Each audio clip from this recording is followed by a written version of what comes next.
So चला एकत्र packing करूया. आता ती कशासाठी चला सांगते. हाय, मी आहे वेदिका आणि मी चालले कोणाच्या तरी लग्न. आता ते कोणाचे चालले तर माझ्या मामाच्या मुलीचं लग्न आहे. ओके, सो मामाच्या मुलीचं लग्न आहे. सो चला पटापट पॅकिंग करू. ना आयुष्यात पहिल्यांदा मी कोणाच्या तरी लग्नात साडी घालणार आहे. आता माहित नाही कुठली घालणार आहे, बट कुठली तरी एक घालणार आहे याच्यामधले. सो ही पण एक पॅक करू. आणि सेकंड ड्रेस आहे माझा हा, आणि तो आहे पिवला ड्रेस. पिवला मध्येच हा मी हल्दीना किंवा उठण्याने घालणार आहे. सो हा एक ड्रेस, आणि हा मी माझा नवीन ड्रेस होता भाई, मी एकदाच घातलेला फक्त गणपतीना, आणि त्याच्यानंतर मी कधी घातलाच नाही. आणि सेकंड, आणि या ड्रेसवरची ओढणीच भेटतच नाहीये. ओके, आणि हा माझा थर्ड ड्रेस आहे. हा ड्रेस आहे जस्ट असा ग्रीन कलर थोडासा आहे, बट याच्यामध्ये एकदम लाईट कलर दिसतो, बट नाही, रिअलमध्ये खूप मस्त दिसतो हा. कॅमेरामुळे असं वाटत असेल, आय डोंट नो. आणि ही त्याची ओढणी आहे. आणि हा पण शापोरवरून घेतलेला होता, डीमार्टमधून ड्रेस, तो आहे. आणि असं खूप सारे ड्रेस घेतले, सो तुम्हाला मी एक करून दाखवीन ते नंतर.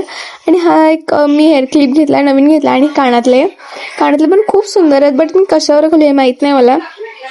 आणि माझ्याकडे इतके टिकल्यांचे पॉकेट्स आहेत का त्याच्यामध्ये मी पैशासारखे मोजते. आणि हा सेकंड माझा एक चोकर सारखा काय म्हणजे नेकलेस आहे. आणि सेकंड ह्या बांगड्या. आणि माझ्याकडे एक गोष्ट पण धडवत नाही, मी पाडलं शेवट. मला असं आलं आज एवढं सगळं चांगलं कसं काय चाललंय. सो असू द्या. आणि सेकंड हा एक कडा, आणि हे पण खूप सुंदर आहेत. आणि हा जो नेकलेस हा फक्त शिक मणी आहे, त्याच्यामध्ये दुसरं काहीच नाही. तरी पण त्यांनी 100 रुपये दिलं, बट इट्स ओके, मस्त वाटला म्हणून मी घेतला. आणि चला पटकन आता मेकअपचं सामान दिदीने पॅक केलंय. सो आता तुम्हाला ते मी खोलून दाखवू शकत नाही की मी काय काय घेतलं. Okay, so bye.